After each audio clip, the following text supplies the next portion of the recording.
Eu te saúdo com a paz do Senhor. Por que precisamos nascer de novo? A religião salva? E se a religião não salva, por que ela não salva?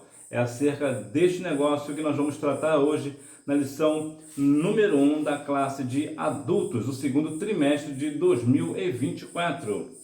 O início da caminhada. Eu também vou te dar as respostas do Revisando o Conteúdo. Fique aqui comigo até o final para que assim você tenha um melhor entendimento sobre a aula de hoje, o tema de hoje.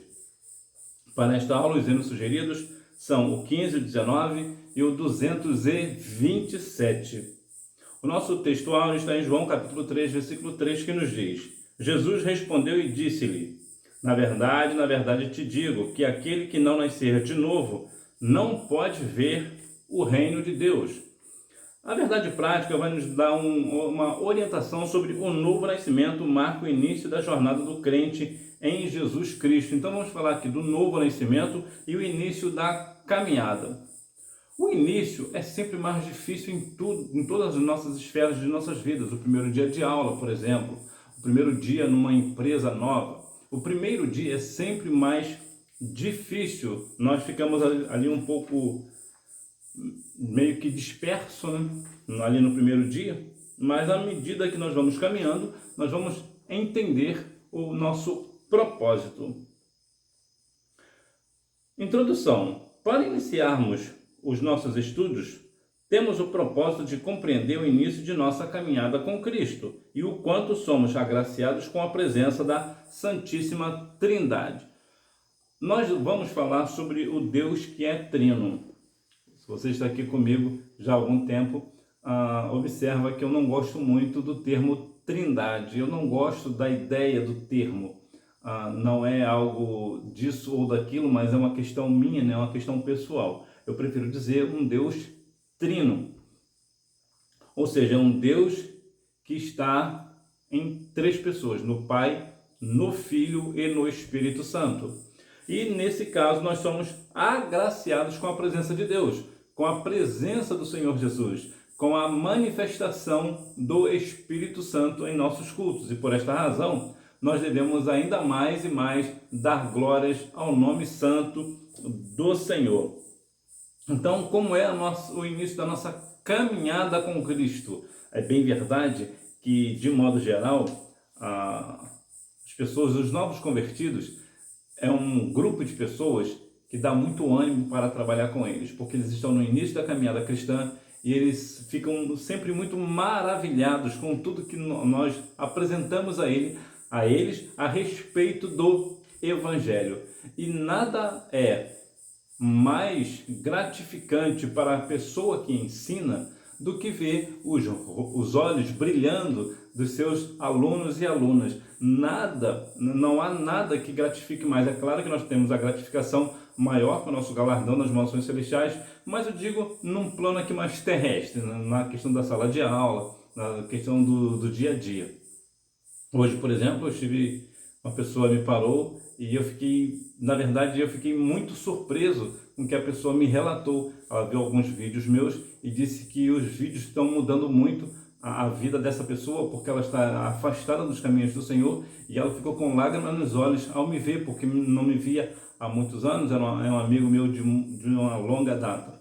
Então, nada é mais gratificante do que ver pessoas crescendo na esfera do Evangelho. E o novo convertido, ele tem muito essa dinâmica, porque ele quer sempre fazer tudo ao mesmo tempo, ele quer abraçar a causa, ele quer abraçar tudo que vem para a igreja, ele quer fazer. E isto é maravilhoso, é algo gratificante, é algo que verdadeiramente mexe com o nosso coração. Inclusive, alguns casos eles são tão animados que às vezes precisamos até dar uma segurada. Não, vamos devagar, não é bem por aí que as coisas acontecem.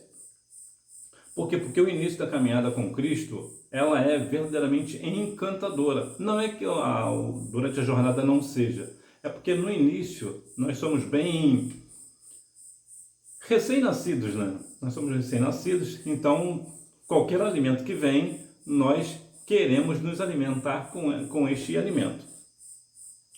A caminhada com Cristo, compreendendo os dois caminhos. Vida humana. A primeira se inicia no momento do nosso nascimento natural. Ela poderá ser longa ou curta, mas não eterna. Aqui vamos falar principalmente da questão dos dois caminhos. E aqui não é o caminho que conduz ao céu ou o caminho que conduz à perdição propriamente dito. Não é isso. Os dois caminhos aqui são as duas vidas que nós temos, que é a vida com Cristo e a nossa vida natural, no nosso nascimento. Por exemplo, quando nós nascemos, nós somos a alegria dos nossos pais de modo geral. Claro que existem, infelizmente, algumas exceções. Mas, de modo geral, quando uma pessoa nasce, é a alegria dos pais. E essa criança agora vai passar, claro, por sua infância. E na infância não podemos, por exemplo, dar um mocotó para uma pessoa que está na sua infância, está praticamente ali recém-nascido. Por quê? Porque o seu organismo não está pronto, não está preparado. Então, o que a mamãe faz? Alimenta ele com o leite materno, que somente para lembrar, o leite materno é o melhor alimento do mundo. Não existe nenhum alimento no mundo melhor do que o leite materno. Mas na medida que vamos crescendo, vamos passar ali da infância para a nossa adolescência. E a adolescência é uma fase da vida, assim, bem complexa. Eu digo até a mais complexa de todas. Porque o adolescente, né, a pessoa que está vivendo na sua adolescência, ela quer fazer tudo, geralmente é a parte que está mais rebelde, quer fazer tudo de uma vez e quer sempre fazer aquilo que é errado. E tem principalmente a questão da dúvida. Tudo na vida da pessoa que está vivendo na adolescência, ela está na dúvida. Ela não sabe, na verdade, nem o que ela quer almoçar amanhã. Ela tem uma infinidade de dúvidas. E na caminhada com Cristo não é diferente também, né? Vamos ver também isso mais um pouco à frente na esfera espiritual. Depois disso ela vai, como agora parte da adolescência, para ser uma jovem, está vivendo ali a sua juventude. A juventude é muito parecida com o adolescente no sentido de rebeldia. Geralmente o jovem é muito afoito, quer fazer as coisas de qualquer jeito, não quer seguir regra. Por outro lado, os jovens agora ele tem uma força e ele tem mais aquela questão, ele já não tem tantas dúvidas quanto na adolescência. E por isso ele é mais firme nos seus propósitos. Agora, é importante também notar que ele, como está na juventude, ele também tem aquela questão da firmeza, ele já começa a reconhecer que de fato as coisas não são da forma que ele quer que seja. Então ele sabe exatamente que, bom, eu quero muito revolucionar esse negócio, mas eu sei que as coisas não é bem por aí. A vida adulta, porque propriamente dita, a nossa vida adulta já é aquela vida que nós temos, sabemos o que é certo, o que é errado, o que podemos, o que nós não devemos fazer. Nós somos mais conscientes dos boletos que temos que pagar, por exemplo. Então temos uma esfera ali um pouco mais madura propriamente dita. E é claro a questão da velhice, que é quando nós já temos aquela maturidade, que partiremos uma hora ou outra, partiremos para a eternidade, vamos construir os netos e as netas, vamos ter uma vida um pouco mais tranquila, entre tantas outras coisas, porque agora não compete mais a pessoa que está na sua velhice trabalhar, porque geralmente já são pessoas aposentadas, então já tem uma vida um pouco mais confortável dependendo aí das circunstâncias. Essa é para que nós devemos compreender um dos caminhos, é essa questão humana. Já a vida com Cristo, a vida humana pode se tornar uma jornada maravilhosa quando convidamos o Senhor Jesus para fazer parte dela. Quando uma pessoa nasce em berço evangélico e vive tanto a adolescência, a juventude, toda a sua vida na igreja, por exemplo, na presença do Senhor, essa pessoa, ela tem uma vida um pouco melhor, porque agora a sua jornada ela é o quê? Maravilhosa. É algo que ele está sendo direcionado pelo Espírito Santo. Então é uma pessoa cheia do poder de Deus, é uma pessoa que sabe o que é, o que não é. Geralmente a pessoa que nasceu no berço evangélico na questão da adolescência não é tão rebelde quanto o pessoal lá do mundo, já tem uma tendência muito melhor, já sabe se portar melhor. Então agora ele tem novos pensamentos, é uma pessoa que está mais clara nos seus propósitos, tem novas esperanças, ele sabe que quando acontece algo de ruim, ele tem uma esperança que é o Senhor Jesus. Então ele tem propósitos para a sua vida adulta, para a sua juventude, tem os novos pensamentos, não é aquele pensamento ruim que as pessoas que estão no mundo têm. Ele é uma pessoa diferente. Por que essa pessoa é diferente? Porque ele tem essa vida maravilhosa, porque ela convidou Jesus para fazer parte da sua vida. Os três companheiros da nossa caminhada. Quando recebemos Jesus como Salvador, Deus passa a ser o nosso Pai. É muito interessante um texto que eu vou ler para você, que está lá no livro de João. É muito importante esse texto. João capítulo 1, versículo 12, nos diz o seguinte: mas a todos os que conheceram, aqueles que creem no seu nome, deu-lhe o poder de serem feitos filhos de Deus. Por que eu estou dizendo isso para você? Porque esse texto é importante. Porque muitas pessoas dizem que todos nós somos filhos de Deus. Não, todos não. Só são filhos de Deus quem aceita Cristo como Salvador. Quem não aceita Cristo como Salvador não é filho de Deus, é feitura de Deus, é diferente.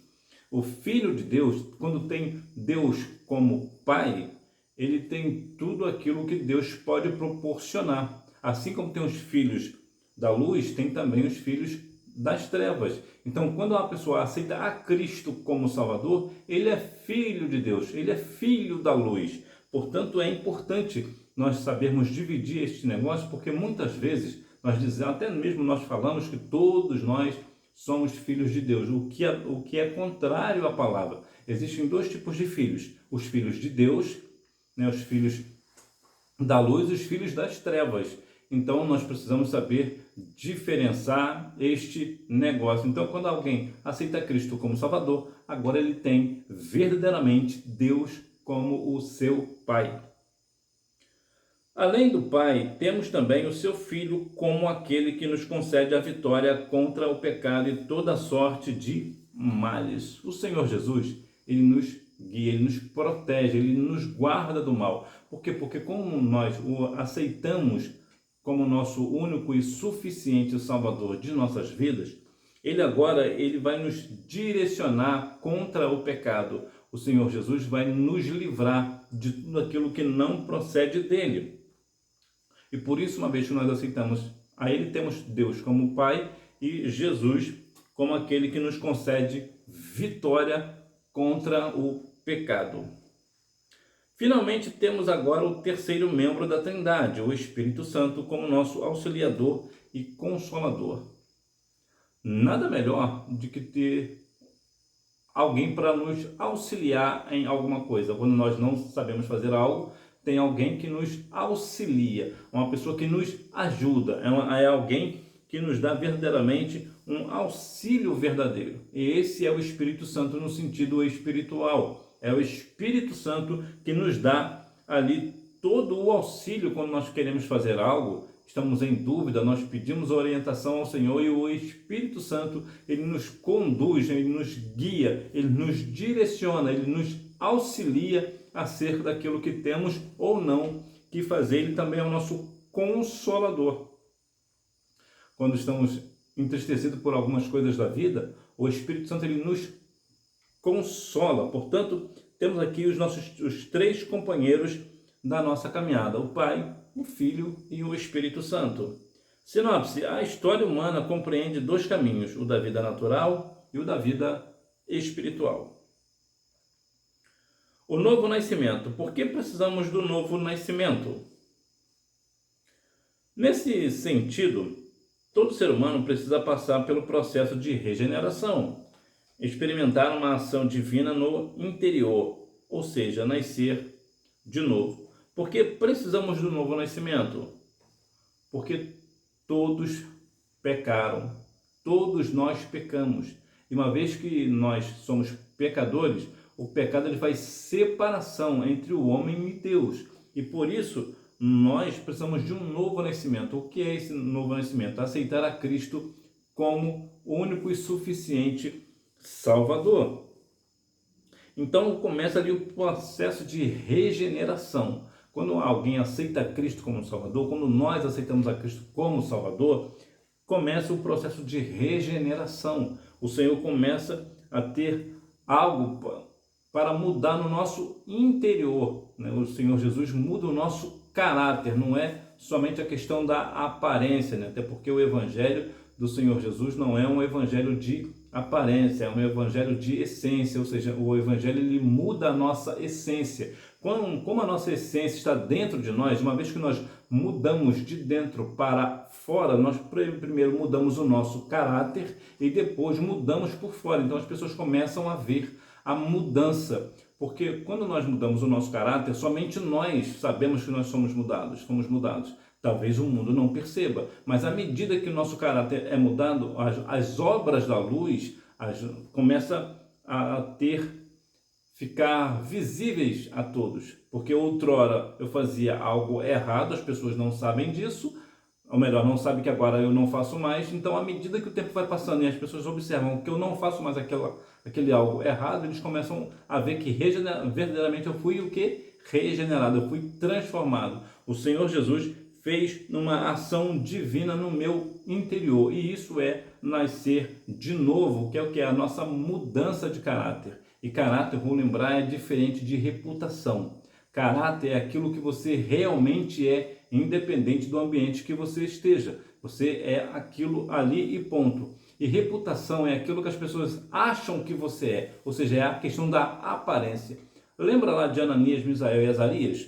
Eles eram cristãos na terra deles. Eles aceitavam o Deus Todo-Poderoso, o Deus de Israel. Quando foram levados para a Babilônia e foram jogados lá na fornalha de fogo ardente, eles continuaram no mesmo propósito, ainda que fossem levados para a fornalha de fogo ardente, eles não mudaram. Por quê? Porque eles estavam com o seu caráter em Deus. E o Senhor Deus mudou o caráter deles.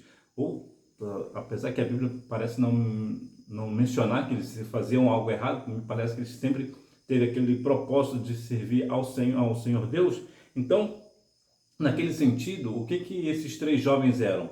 Eram pessoas que estavam, independente das circunstâncias, eram firmes no Senhor. Lembra também de Jó?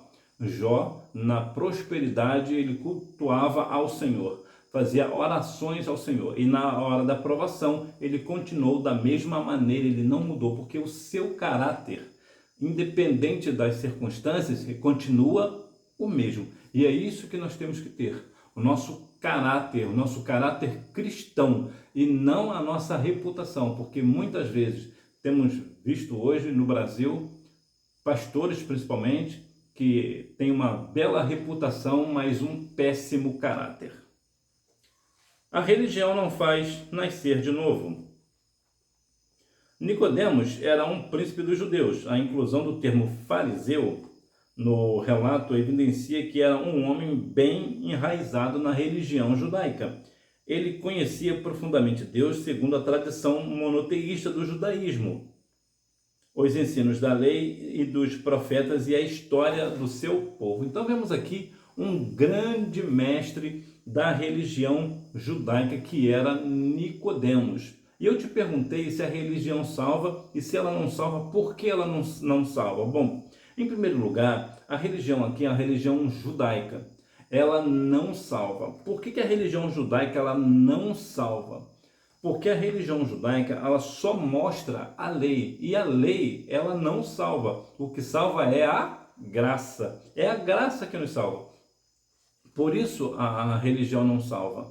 A religião, que quer dizer religar, nós vemos, por exemplo, Mateus 27:51, nos orientando sobre que o véu do templo se rasgou de alto a baixo. Agora nós temos livre acesso ao Senhor. Então nós podemos dizer e afirmar com toda certeza bíblica que Jesus é a religião que salva. Portanto, a religião judaica ela não salva. Por que ela não salva? Porque ela só mostrava a lei. E ela até falava de Deus, mostrava Deus, mas quando Deus se manifestou para Nicodemos na pessoa de Cristo, Nicodemos não conhecia a graça do Senhor Jesus. Ele não sabia que se tratava de Deus. Por quê? Porque ele só estava enraizado na ideia do Deus da tradição do judaísmo. Ele não sabia, ele não reconhecia de fato quem era o Senhor, assim como Samuel também. Apesar que Samuel era só um menino de 12 anos, ele estava ali dentro da igreja, né, trazendo aqui para os nossos tempos, mas não conhecia ainda a voz do Senhor. Então, por esta razão que a religião não faz nascer de novo. Por quê? Porque ela só mostra a lei. A lei só serve para dizer aquele que está certo e aquele que está errado, mas não diz, aliás, ela é incapaz. Repito, a lei ela é incapaz de salvar alguém. Para dar um exemplo mais prático. Digamos que uma pessoa no mundo conheça todas as leis e consiga cumprir toda a lei. Nós sabemos que ninguém consegue cumprir toda a lei, mas supondo que alguém consiga, ainda que essa pessoa consiga cumprir toda a lei existente, ainda assim ela não será salva. Por quê? Porque para ser salva precisa aceitar a Cristo como Salvador, porque Jesus é o único que nos salva, né? O novo nascimento e seu processo. Ora, o nosso Senhor cumpriu a lei, de modo que ao falar da velha ordem, a representação da água era assegurada, mas por intermédio da nova ordem, a nova aliança por meio da obra do Espírito, a água iria jorrar para a vida eterna. Todos nós vivemos um processo. Jesus, por exemplo, aqui, ele cumpriu toda a lei. É o único que cumpriu toda a lei. E por que Jesus cumpriu a lei? Para nos dar exemplo, para nos mostrar que ele é superior à lei, que ele é capaz de cumprir a lei. Porque se porventura Jesus viesse ao mundo, fizesse todos os milagres e não cumprisse a lei seria aparentemente maior do que ele. Então as pessoas não aceitariam a Cristo, aceitariam a lei. Porque Jesus não foi incapaz de cumprir a lei. Então veja que é importante entendermos que Jesus, ele cumpriu toda a lei. Eu lembro que certa vez uma pessoa me perguntou: se Jesus cumpriu toda a lei, por que ele não se casou? E a resposta minha foi simples: porque casamento não é lei, casamento é uma opção. A pessoa não é obrigada a se casar. A Bíblia chega até a mencionar, o apóstolo Paulo, né, que aquele que se puder ficar sem tocar em mulher, que não se case, é melhor até que fique solteiro. E também fala a mesma questão das viúvas, né? As pessoas também que estão nesse sentido de ser viúvo, se puder não tocar em homem ou mulher, aqui tanto faz, né, dependendo do sexo, né? É importante que não case, ou seja, o casamento não é uma lei, não é uma questão de obrigação. Alguns até se fazem eunucos, né, pelo nome do Senhor Jesus. Então, a questão do casamento é interessante porque o casamento não é uma lei. Apesar de ter sido um mandamento do Senhor para que o homem deixe o pai e mãe e unir a sua mulher, mas isso não é uma questão que todo mundo tem que fazer. Se a pessoa consegue não tocar em mulher, não tocar num homem, por exemplo, vamos trazer aqui para esse tópico também, e não peca, então melhor que fique solteiro. Então aqui vemos a questão da lei e agora também a nova aliança. Quem é a nossa nova aliança? Cristo, por intermédio, por obra do Espírito Santo que faz jorrar a vida eterna. Então o Senhor Jesus, ele nos traz aí a vida eterna. Sinopse: a caminhada com Cristo se inicia com o advento do novo nascimento, a obra divina de salvação. O Novo Testamento e a caminhada de fé do cristão. O Novo Testamento. Assim, do ponto de vista canônico, o Antigo e o Novo Testamento formam as escrituras sagradas do cristão.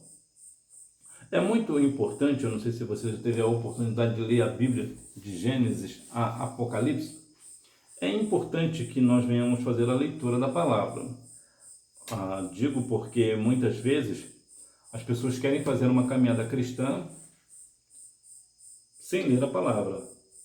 Isto é impossível, não dá, não é possível. Por que não? Porque ou também, então vou até abrir aqui um parênteses, é claro que existem algumas pessoas, por uma razão ou outra, não teve a oportunidade de aprender a ler e escrever, essa pessoa, é claro, não vai conseguir ler a palavra. Entretanto, é justamente essa palavra, essa pessoa que está sempre nas escolas bíblicas dominicais, não falta culto de doutrina, então essa pessoa, ela, claro, é como se ela estivesse lendo a palavra. E aqui cabe uma questão muito importante para você que é professor. Quando alguém está à frente de uma classe, ou até mesmo de uma igreja, por exemplo, está falando a palavra, é importante falar a palavra corretamente. Por quê? Porque há pessoas que não sabem ler e nem escrever. Se alguém fala errado para essa pessoa vai aprender errado. E isso pode pode e vai abater a fé dessa pessoa uma vez ou outra, vai acabar acontecendo. Ah, mas o pastor disse que a Bíblia fala isso, por que não acontece comigo? Então vai acabar criando assim uma questão de não vai produzir a fé, né? Os Romanos 10:17 diz que a fé vem pelo ouvir e ouvir pela palavra. Então nós devemos, você que tem aí a responsabilidade de uma hora ou outra, ou sempre, trazer a palavra do Senhor, ensinar a palavra, tenha cuidado com essas pessoas. Mas, de modo geral, as pessoas querem ter uma vida cristã sem ler a palavra. Isso é impossível. A palavra de Deus é a nossa única regra de fé e prática, ou seja, ela é a nossa regra. Como é que eu vou seguir a regra se eu não leio a respeito da regra? Eu tenho que saber o que está na regra, na palavra, para poder seguir a regra. Eu preciso também ter fé. Como é que eu vou ter fé na palavra se eu não leio a palavra? E eu preciso também praticar a palavra. Como é que eu vou praticar a palavra se eu não leio a palavra? Então temos aqui um tripé sobre a palavra, que é a regra, a fé e a prática. Então é importante que nós venhamos compreender assim a questão do Novo Testamento, principalmente o Novo Testamento, não que o Antigo Testamento, né, o Primeiro Testamento, como eu gosto de dizer, não tenha valor, não é isso. É que quando nós vemos a nova aliança que está lá no Novo Testamento, que no caso é Cristo, nós começamos ali de uma forma mais canônica, de uma questão mais clara, mais prática, como diz lá em Atos capítulo 1, versículo 1, que Jesus ensinou fazendo, nós vamos fazer o quê? Fazer aprendendo com quem? Com Cristo. Jesus é a pessoa principal, eu já vou falar sobre isso, da palavra, então, que nós venhamos a cada dia mais ler e praticar a palavra. O tema principal do Novo Testamento. O tema central do Novo Testamento é a pessoa de Jesus Cristo. É interessante que o apóstolo Paulo, por exemplo, é a segunda pessoa mais importante do Novo Testamento. Só perde para Cristo. Algumas pessoas acreditam até na questão da... Eu já vi, inclusive, algumas igrejas, por exemplo, que dão muita ênfase ao apóstolo Paulo. Eu não estou aqui dizendo para não dar. Mas às vezes me assusta a forma com que as pessoas têm o apóstolo Paulo, às vezes, como uma pessoa mais importante do que Cristo. Eu já vi alguns relatos, algumas situações, alguns comentários falados numa igreja, por exemplo, que eu não posso nem mesmo replicar aqui. A pessoa fez um comentário sobre o apóstolo Paulo e fez uma comparação entre nós que eu fiquei impressionado com a questão de como essa pessoa fica endeusando, vamos assim dizer, né, a pessoa do apóstolo Paulo. A ideia que eu tenho é que se tivesse na igreja Jesus e o apóstolo Paulo, na hora de fazer a oração, por exemplo, as pessoas iam pedir mais para Paulo orar do que para Cristo. Então veja que o apóstolo Paulo é de fato uma pessoa muito importante na palavra, e principalmente ali no Novo Testamento, mas vamos nos lembrar que o tema principal da palavra, principalmente ali no Novo Testamento, é a pessoa de Cristo. Por que Jesus é a pessoa mais importante? Primeiro, porque todas as profecias vão desaguar em Cristo, vão apontar para Cristo. E segundo, quando Jesus veio, o que trouxe para nós? Nos trouxe salvação. A nossa salvação é através do nosso Senhor e Salvador Jesus Cristo. Então, e Cristo ali manifestou todo o poder de Deus aqui na terra, curou pessoas, fez vários milagres, inclusive ressuscitou mortos. Então, Jesus é a pessoa mais importante da palavra do Senhor e principalmente aqui na questão do Novo Testamento. A importância do Novo Testamento na caminhada do cristão. Contudo, o cristão deve começar sua jornada de fé pelo Novo Testamento. É interessante olharmos para o Novo Testamento e observar que a partir dali vamos começar a nossa caminhada. Por quê? Porque, como eu disse, Jesus é a pessoa principal da palavra. E quando nós começamos a observar a nossa jornada no ponto de vista cristão, vemos no Novo Testamento. Por quê? Porque foi quando Jesus se manifestou. E se Jesus se manifestou no Novo Testamento, o que eu tenho que fazer é começar ali a minha fé através de Cristo. eu sei que o Antigo Testamento vai apontar para Cristo, então como ele acontece lá no Novo Testamento, eu vou olhar para esse Cristo que surgiu no Novo Testamento e não para aquele que menciona de uma forma, vamos dizer assim, escondida, não revelada no Antigo Testamento. Então nós precisamos compreender que no Novo Testamento ele é, não digo mais importante do que o Antigo, porque para mim toda a palavra do Senhor ela é digna de aceitação e tem a mesma aceitação tanto no Antigo quanto no Novo Testamento. Mas o que eu quero dizer e enfatizar é que no Novo Testamento as coisas ficam mais claras, são mais fáceis de entender.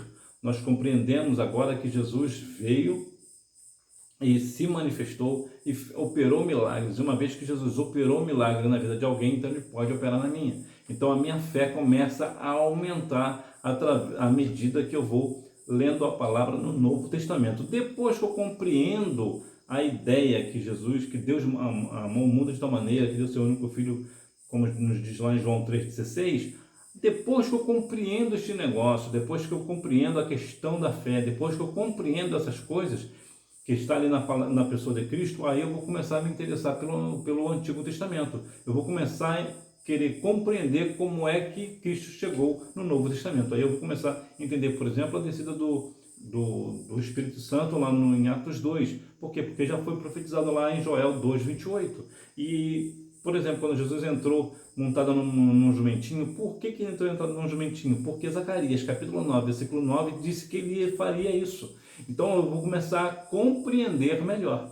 Mas, via de regra, nós começamos no Novo Testamento para assim nós ficarmos mais claros. Lembra lá que eu falei lá no início? Nós ficarmos mais maravilhados com a mensagem de Cristo. E depois nós vamos começar a nos aprofundarmos.